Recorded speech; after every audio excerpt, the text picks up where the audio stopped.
नमस्कार दोस्तों, सभी सरकारी कर्मचारी, राज्य कर्मचारी और ईपीएस 95 पेंशन धारकों का एक बार फिर से स्वागत करते हैं हमारे इस यूट्यूब चैनल पर।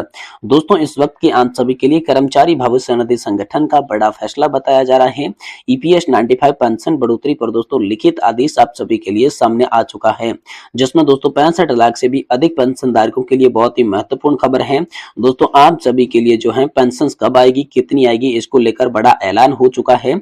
इसके बारे में दोस्तों आज की इस वीडियो के अंदर बात करेंगे।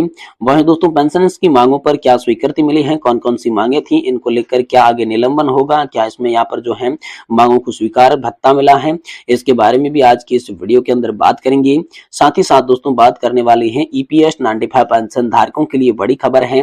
कर्मचारी भविष्य निधि संगठन ने जारी किया बड़ा आदेश। जी हां दोस्तों, ईपीएस 95 पेंशन धारकों की हायर पेंशन को लेकर महत्वपूर्ण अधिसूचना जारी कर दी है, जिसमें सभी पेंशन धारकों को ध्यान देना बहुत ही महत्वपूर्ण है। ये बड़ा अपडेट हाल फिलहाल में आप सभी के लिए आया। साथ ही साथ दोस्तों 7500 प्लस डीए पर आप सभी के लिए बड़ी खबर आई है।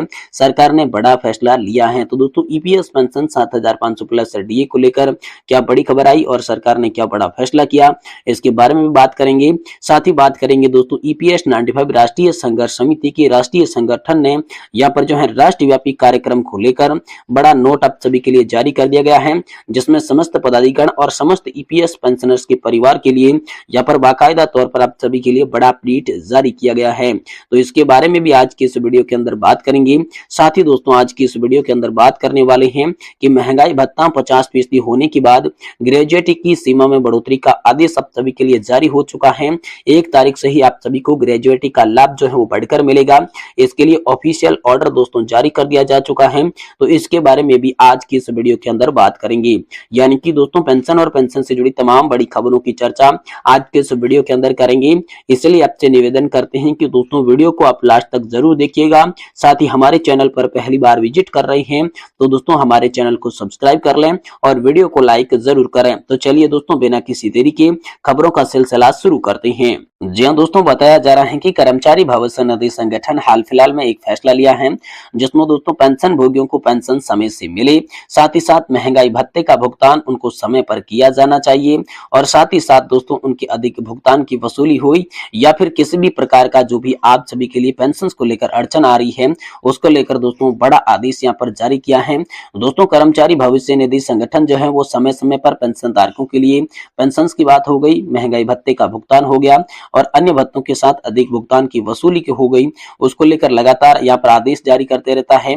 तो इन तमाम मुद्दों पर एक बार फिर से कर्मचारी भविष्य निधि संगठन ने यहाँ पर जो है बड़ा अपडेट जारी किया है, जिसमें सभी बैंकों को भी यहाँ पर निर्देश दिए गए हैं, जिसमें सभी बैंकों में पेंशन भुगतान करने वाले जो बैंक हैं उनको ये आदेश मानना बेहद जरूरी है और सभी के जो है पेंशन वितरण करने वाले जो बैंक हैं उनको समय से पहले जो है उनके खाते के अंदर पैसा ट्रांसफर कर दिया जाएगा, जिससे दोस्तों पेंशन का भुगतान बेसिक पेंशन के साथ और महंगाई राहत यानी कि डीआर और सरकारों द्वारा जो समय समय पर अन्य लाभ घोषित होते हैं, भारत सरकार हो गई चाहे राज्य सरकार हो गई, सभी के मंत्रालयों के द्वारा जो योजना संचालित करके लाभ दिए जाते हैं वह लाभ बैंक जो है जल्द से जल्द जारी करें। इसके लिए दोस्तों ईपीएफओ मास्टर सर्कुलर लाने की भी बात कर रहा है, लेकिन हाल फिलहाल में आप सभी के लिए लिखित के अंदर छोटा आदेश जारी हो चुका है, जिसमें सभी बैंकों को यह आदेश मानना बेहद जरूरी है।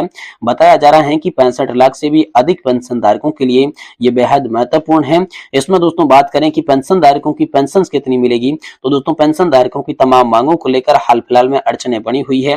ईपीएस 95 पेंशन धारकों की मांग रही थी कि 7500 प्लस डीए की पेंशन के साथ साथ उन्हें महंगाई राहत और महंगाई भत्ता प्रदान किया जाए। तो इस मांग को लेकर दोस्तों कई बार आप सभी के लिए राज्यसभा लोकसभा यानी कि संसद के अंदर मांग उठ चुकी है, लेकिन दोस्तों इस मांग पर अभी तक आप सभी के लिए कोई भी अंतिम फैसला नहीं आया है। जैसे ही 4 सूत्रीय मांगों को लेकर कोई बड़ा फैसला होगा हम आपको तुरंत देने की कोशिश करेंगे। इससे पहले चलिए जानते हैं आज की प्रमुख बड़ी खबरें जो कि पेंशन और पेंशन धारकों से रिलेटेड निकल कर आ रही है। इसलिए आपसे निवेदन करते हैं कि दोस्तों वीडियो आप कंटिन्यूअसली लास्ट तक जरूर देखते रहिएगा। देखिए पहली बड़ी खबर की बात करें तो ईपीएस 95 पेंशन धारकों के लिए बड़ी खबर है। कर्मचारी भविष्य निधि संगठन जो है उन्होंने बड़ा आदेश जारी किया है। जो ईपीएस 95 पेंशन धारक है उन पेंशन धारकों की हायर पेंशन को लेकर महत्वपूर्ण अधिसूचना सभी के लिए जारी कर दी गई है, जो कि हर पेंशन भोगी को ध्यान देना बहुत ही जरूरी है। जी हां दोस्तों, कर्मचारी भविष्य निधि संगठन द्वारा पहले एक आदेश जारी किया गया था जिसमें हायर पेंशन के लिए दिशा निर्देश आदेश जारी किए गए थे। साथ ही दोस्तों सुप्रीम कोर्ट के आदेश के बाद जो ईपीएस 95 पेंशन भोगी हायर पेंशन के लिए अप्लाई नहीं कर पाए थे, उनके लिए समयावधि को भी बढ़ाया गया था। अब तक कई बार समयावधि को भी बढ़ा दिया जा चुका है।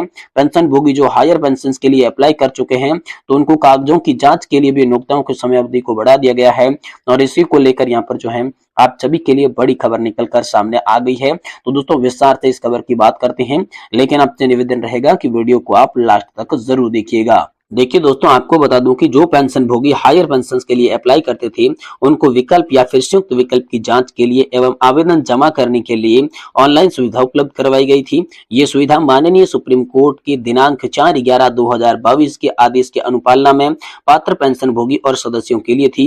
ये सुविधा दोस्तों 26/2/2023 को शुरू की गई थी। इसमें केवल 3/5/2023 तक ही उपलब्ध रखा गया था। दोस्तों इसके बावजूद बहुत सारे कर्मचारी संगठन द्वारा इसकी समय सीमा बढ़ाने की मांग की गई थी। उनका कहना था कि पेंशन भोगियों की कठिनाई को देखते हुए समय सीमा बढ़ाया जाए। इस पर विचार करते हुए ईपीएफओ ने पात्र सदस्यों और पेंशन भोगियों को आवेदन दाखिल करने के लिए पूरे 4 महीने की समय सीमा यानी कि 26/6/2023 तक बढ़ा दी थी और फिर दोस्तों इसमें संशोधन किया गया।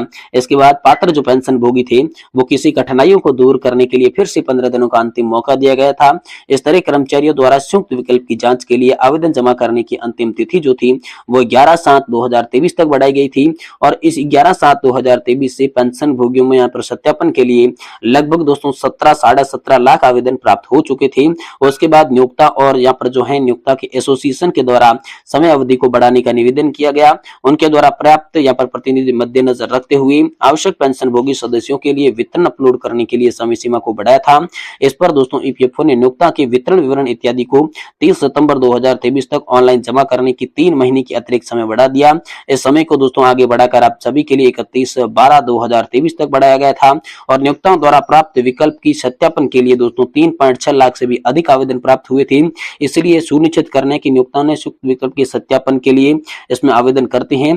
तो दोस्तों यहाँ पर जो अध्यक्ष सीबीडीटी और ईपीएफओ के नियोक्ताओं को वेतन विवरण इत्यादि अपलोड करने के लिए 31 मई 2024 तक का समय विस्तरित करने एक और प्रस्ताव को बड़ी मंजूरी दी, जिससे यहाँ पर पेंशन धारकों को काफी राहत मिली है।